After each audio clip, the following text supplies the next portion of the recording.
Sim, eu tenho o ministério da repetição. Não sei se eu já falei aqui para vocês.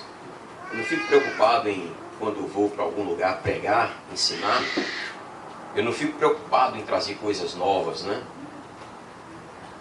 Aquela preocupação, poxa, tem que trazer coisa nova.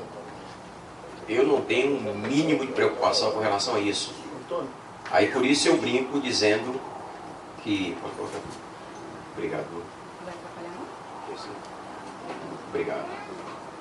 Por isso que eu brinco dizendo que eu tenho esse serviço, né? Ministério é serviço. Eu tenho o ministério da repetição. Então eu vim para aqui hoje repetir. Então não tem aquela coisa, o que é que a gente vai pregar, inventar aí para o povo. A gente tem que falar aquilo que tem que ser falado, que é o que certamente vocês têm ouvido. E eu me sinto muito confortável, em desenvolver esse ministério da repetição,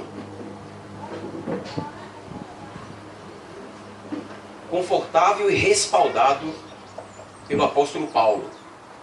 Eu acho muito interessante, eu gosto sempre de frisar isso. Não está no nosso tema não, mas vamos lá em Filipenses. Abre a sua Bíblia. Diz que a gente vai abrir a Bíblia algumas vezes agora de manhã, tá? Você já está acostumado a ver a Bíblia em casa sempre.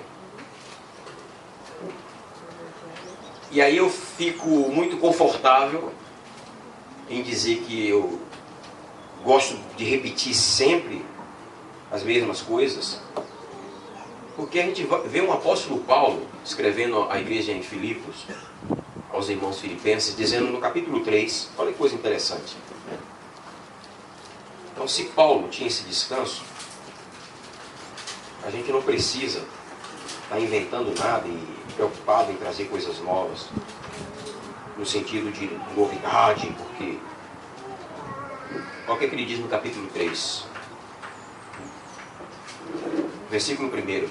Quanto ao mais, irmãos meus, façam o quê? Alegrai-vos no Senhor. Mas é a segunda parte que eu quero falar para você. O que é que ele diz depois? Das mesmas coisas e é segurança para vós. Que coisa interessante do apóstolo Paulo. Olha que carta interessante. Fala assim, quanto mais, irmãos meus, alegrai-vos. Mas ninguém perguntou para ele se ele se aborrece. Alguma versão que tem outra palavra que não seja aborrecer, a minha versão diz assim, a mim não me desgosta. Tem alguma versão diferente? Não o quê? Não? Aborreço, desgosta, tem outra que diferente, aborrecer, desgosta, não? Isso. Acho interessante. Primeiro que ninguém perguntou para ele. Mas me parece que Paulo está querendo deixar claro isso. Eu não estou aqui preocupado, irmãos, em estar escrevendo coisas novas para chamar atenção. Então ele fala assim, a mim não me desgosta, não me aborreço, não me é penoso escrever-vos as mesmas coisas. E aí ele fala uma coisa interessante. Para mim, então, Paulo está querendo dizer assim, estou tranquilo. Aí ele fala uma coisa interessante. Para mim é isso, a sensação é essa. Mas para vós outros, é o quê? Segurança. Então, eu sempre gosto de lembrar esse detalhe, porque a gente que prega, que ensina, corre esse risco. O que é que eu vou trazer de novo para ver se o povo não faz isso? A gente tem que falar as coisas simples e básicas. Eu vim aqui nesta manhã repetir para os amados essas coisas simples e básicas. Eu costumo dizer, inclusive, irmãos, que o nosso problema, os nossos tropeços não residem nas coisas grandes, nas coisas complicadas. Às vezes a gente tropeça nas coisas simples. Nosso problema, quando eu falo nosso, na regra, né? Pode ter até alguma exceção, mas na regra, na nossa vida, o problema da gente não é com adultério. Aos casados que aqui estão, eu acho que isso é exceção. Na regra, os casados são fiéis aos seus cônjuges. Amém ou não, casados? Amém. Então não tem problema com isso. Eu costumo dizer o seguinte, nosso problema não está com os grandes mandamentos, vamos dizer assim, né? Vamos lembrar de alguns dos 10. Não adulterarás. A gente não está adulterando. Tem que vigiar sempre, mas não estamos adulterando. Tem um problema com isso? Graças a Deus, não. Outro lá grande. Não matarás. Não matarás. Você matou quem ontem? Graças a Deus, ninguém. Embora esse é um assunto que lá na frente João dá uma outra conotação, né? Que diz que quem tem ódio do irmão é homicida, né? Mas esse é outro assunto. Mas vamos falar de matar, de matar. Ninguém mata. Não adorarás outros deuses. Quem aqui foi para 2 de fevereiro lá em Iemanjá? Miséria queima, né? Então, nosso problema não reside nesses chamados mandamentos, né? Nosso problema está nas pequenas coisas. Por isso a gente precisa repetir. E eu quero fazer isso com vocês e ouvir Deus, tá? Quando eu estava orando sobre esse tempo nosso aqui, sobre o tema... Ou chamados pecados morais. Pecados morais, ou como alguém diz, né? Alguma pessoa falou, né? Que tem pecadinho e pecadão, né? Na verdade não tem, mas a pessoa querendo diferenciar, né? Ah não, mas eu não matei ninguém, irmão. Mas está falando mal do irmão. Os visíveis e os invisíveis. Eu não sou um assassino, mas sou maledicente. Está com problema do mesmo jeito, viu, irmão? A coisa é séria. A porta é o quê? Pois é, então... Mas o Senhor tem nos dado o Espírito Santo, né? Que faz morada em nós, para nos ajudar. Eu quero então, queridos, nesta manhã começar com vocês, relembrar algumas coisas sobre um tema básico, fundamental, na vida de todo e qualquer discípulo nessa peregrinação nossa aqui na terra. Esse é um tema básico que tem a ver com as bases da nossa vida. Não adianta construir esse telhado sem tomar cuidado com a base, senão vai ter problema. E esse tema é básico e fundamental. É um tema que nós, como discípulos, sobretudo nessa geração, precisamos ter clareza, revelação com relação a esse tema e pedir a Deus revelação. Paulo escreve lá aos Efésios dizendo: olha, irmãos, e aquela carta que ele escreve aos Efésios se dirigindo aos Efésios, mas na verdade era um desejo para todas as igrejas daquela cidade. Eu vou falando algumas coisas aqui, me permitam só abrir parênteses. Por exemplo, a única vez que na Bíblia se permite usar o termo igrejas no plural é quando se refere a cidades, porque o termo correto é igreja no singular, porque Jesus só tem uma igreja. Nenhum amém, não? Amém! A única vez que a palavra igreja aparece no plural é quando os apóstolos vão se referir às cidades. A igreja que está em Éfeso, a igreja que está em Filipos, em Colossos. Aí ele se refere às igrejas, mas se referindo a cidades diferentes. Mas a igreja é uma palavra que tem que ser usada no singular, porque a igreja é uma. Nós somos um em Cristo Jesus, amém? Então esse tema básico precisa ser revelado a nós. Revelação, a palavra revelação quer dizer tirar o véu. E aí, amados, é uma questão de oração. Orem por mim por isso, eu oro por você, porque a gente pode estar na igreja, que é uma, a gente pode estar seguindo a Jesus, mas em alguns assuntos com um véu no rosto. E o véu impede de a gente ter o quê? Visão. A visão correta. Às vezes até tem alguns que o véu está assim. Consegue só com o olho direito. A vontade de Deus, do Espírito Santo, é trazer revelação. A palavra revelação quer dizer tirar o véu, para que a gente então possa ver. Paulo escreve aos Efésios, como eu estava dizendo, o seguinte: irmãos, eu oro para que vocês sejam enriquecidos, aí ele diz assim, com espírito de sabedoria e de revelação. Aí não termina, espírito de sabedoria e revelação, tirar o véu, no pleno conhecimento de Cristo. No pleno conhecimento de Cristo. Não conhecer Cristo apenas de um lado, com o olho esquerdo, usando aqui o nosso exemplo. Mas eu preciso ver a Cristo, entender que é Cristo. Esse tema, então, a gente precisa de revelação, de clareza. E já vou dizer qual é o tema da nossa conversa hoje, agora de manhã. E lá na frente a gente vai falar do poder destruidor do pecado, porque tem a ver com esse assunto. Então, a gente precisa ter revelação. E deixa eu falar outra coisa para você. Esse tema que eu vou tratar com você aqui hoje precisa tomar toda a nossa vida.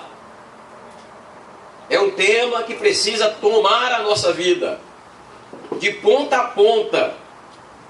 É um tema que precisa tomar a nossa vida nas reuniões da igreja como essa, num retiro como esse, mas tomar a nossa vida completamente. Qual é o tema, Jacimão? Eu quero falar um pouco nesta manhã sobre o propósito eterno de Deus. Qual é o propósito eterno de Deus? A palavra propósito, a maioria deve estar lembrado, mas considerando pode ter algum irmão novo convertido, mas eu quero trabalhar bem com algumas, deixando bem claro para você. Propósito é o quê? Quem pode dar um sinônimo aí? O que é propósito? Eu quero falar para vocês sobre esse tema importante que tem que tomar a nossa vida por completo. A gente vai entrando depois lá na frente em questões bem práticas. Mas eu quero falar sobre um tema, e o tema é o propósito eterno de Deus. A palavra propósito é o quê? Pode ser um objetivo. Objetivo. O alvo. Alvo. A meta de Deus. E é o objetivo eterno. O alvo, a meta eterna. E é esse alvo, porque está na Bíblia, a gente vai dar uma olhada aí, que deve, ou que precisa direcionar todo o nosso comportamento.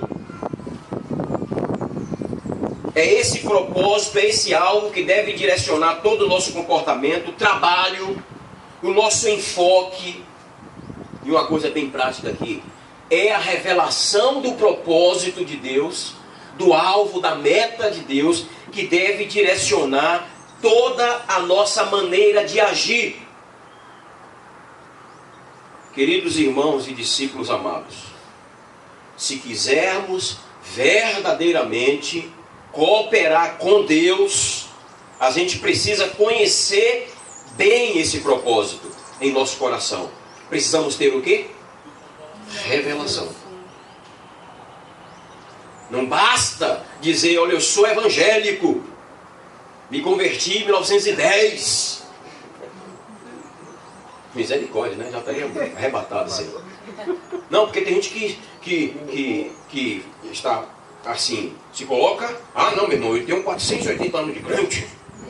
E outra, minha família é uma família tradicional. Joia. Mas esquece isso, irmão. Esquece que sentido? Dá glória a Deus pela família ter sido cristã e você está com 300 anos na igreja. Mas o desafio para nós é alinhar a nossa vida com o que de Deus? O seu propósito eterno. Nós precisamos conhecer esse propósito. Nós precisamos alinhar a nossa vida, toda a nossa maneira de agir. Precisa cooperar com esse propósito. Para isso nós precisamos conhecer o propósito. Amém? Me permita mais um parênteses aqui, que eu estava ali orando, pensando e me lembrei. É bem coisa bem simples, mas para os velhos e para os novos. Há uma grande diferença. Eu estou dizendo para vocês que a gente precisa então ter revelação para cooperar com Deus. Irmãos, há uma distância muito grande entre fazer a obra de Deus e fazer a obra com Deus. E a revelação do propósito, a compreensão da vontade, do alvo, da meta de Deus, vai nos ajudar a isso. Não basta, ouça o que eu vou te dizer, irmãos, não basta fazer a obra de Deus. Nós precisamos caminhar para fazer a obra com Deus. Tem diferença? Isso, a distância enorme. Você quer ver uma coisa? Exemplo de uma pessoa que faz a obra de Deus, mas não faz a obra com Deus. Só um exemplo básico, bíblico. Mateus 7:21. Mas Senhor, eu não curei em teu nome. Olha só, aquilo é legítimo. Curei em teu nome, Senhor. Abre aí o telão. Isso é no céu. No céu antes, né? Porque essa pessoa não entra no céu. É no lugar lá que ela vai ser julgada. No juízo final. Na porta do céu. Na porta. Abre o telão. Aí Jesus fala assim, bate aí, Miguel, dá um enter. Aí abriu o telão. Olha ali! Naquele dia lá, em 11 E que data é hoje? 12 de fevereiro de 2018, lá, eu estava no retiro com o pastor Jorge. Isso sou eu, viu? Deus me livre mais, mas deixa eu dar eu como exemplo. O senhor não lembra que eu estava lá e orei, aquela irmã foi curada, Senhor? Irmão X, pronto. Irmão X. Deus me livre nós todos. Aí está lá o telão e de fato eu coloquei a mão, a irmã foi curada. A sua dor, sumiu o caroço. Aleluia! Aí eu estou fazendo a obra de Deus. Aí o cara apela mais ainda, mas Senhor, você não lembra que eu profetizei em teu nome? Aí passava no telão. Outra, Senhor, aquele dia em que eu expulsei o demônio, ela não está lá. Qual é a frase do Senhor para essa pessoa? Eu não te conheço. Mas por quê? Você fez a obra, mas não fez comigo, do meu jeito, da minha forma. Porque não teve revelação, aí deixa eu contextualizar, não teve revelação do propósito. Que a gente vai avançar. Posso prosseguir? Me permita falar de um erro muito comum, porque eu quero falar sobre o propósito eterno de Deus.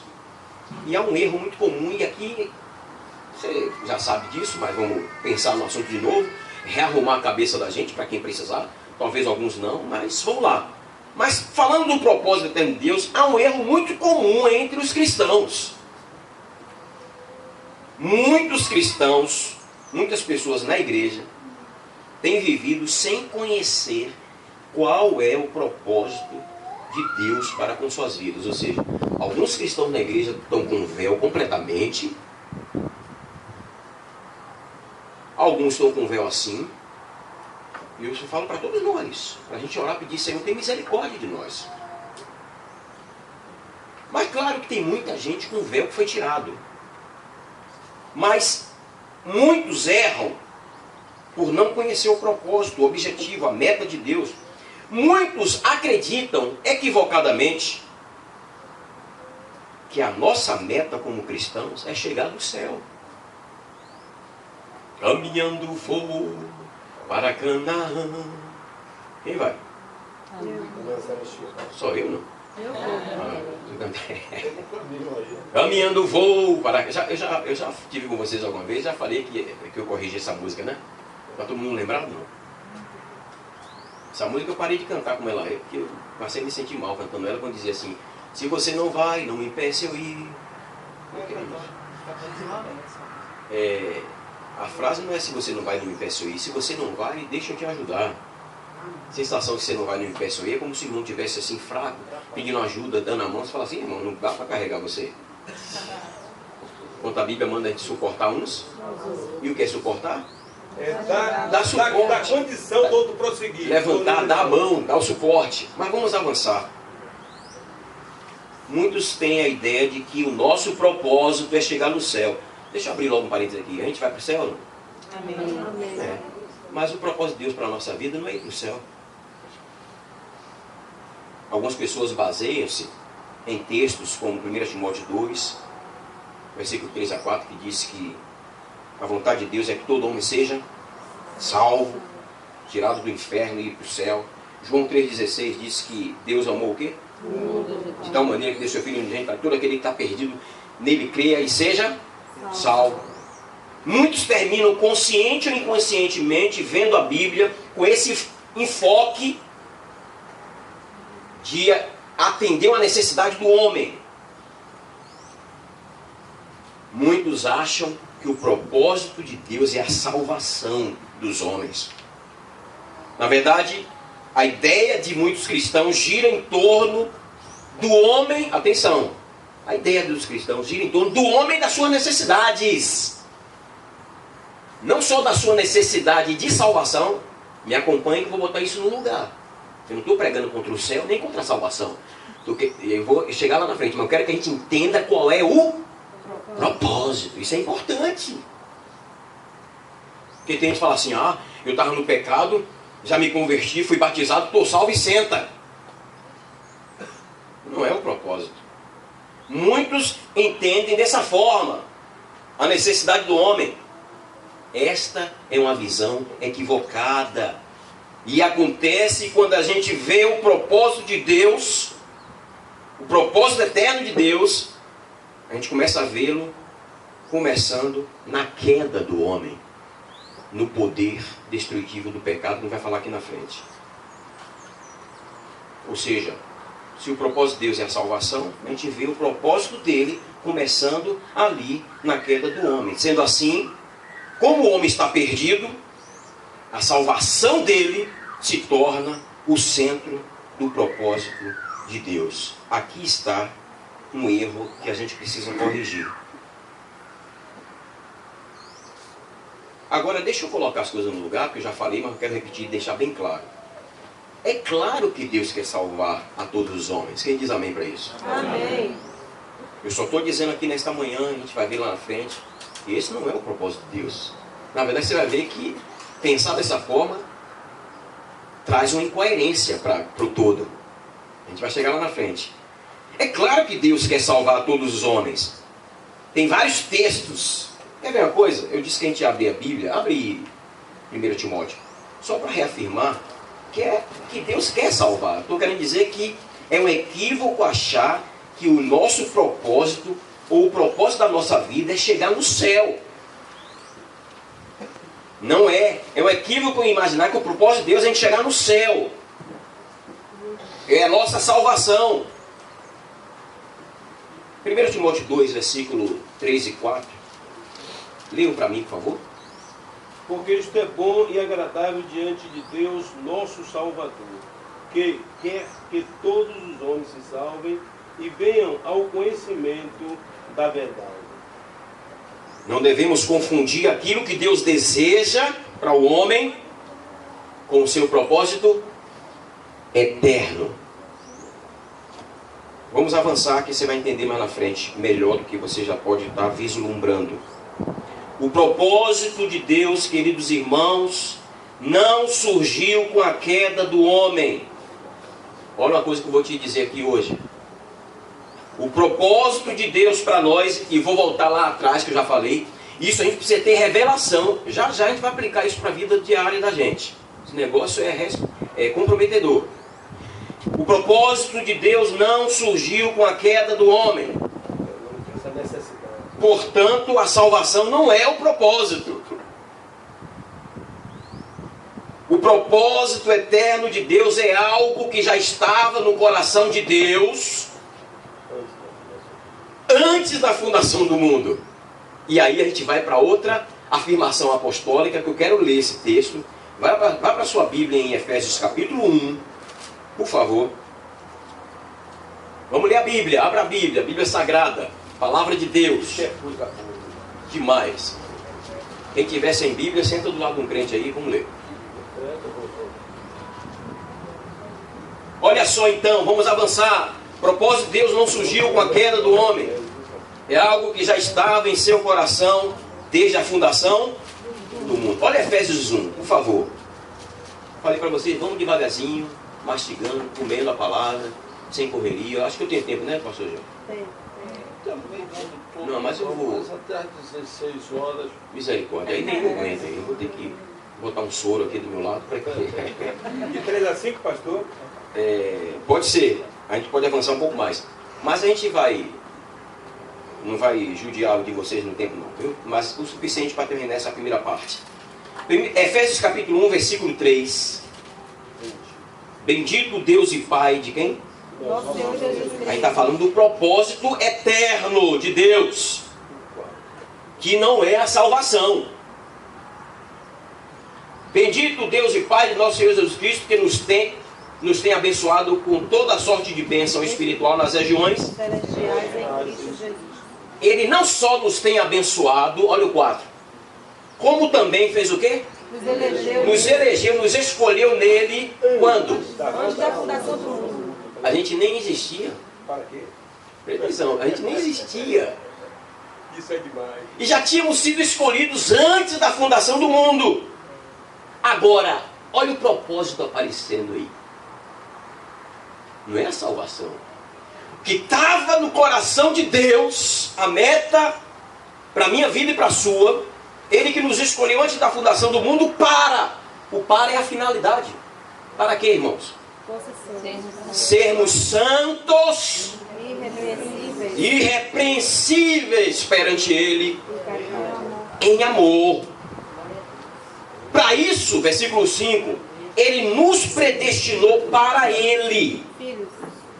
Para a adoção de quê? Filhos. Por meio do irmão mais velho, Jesus.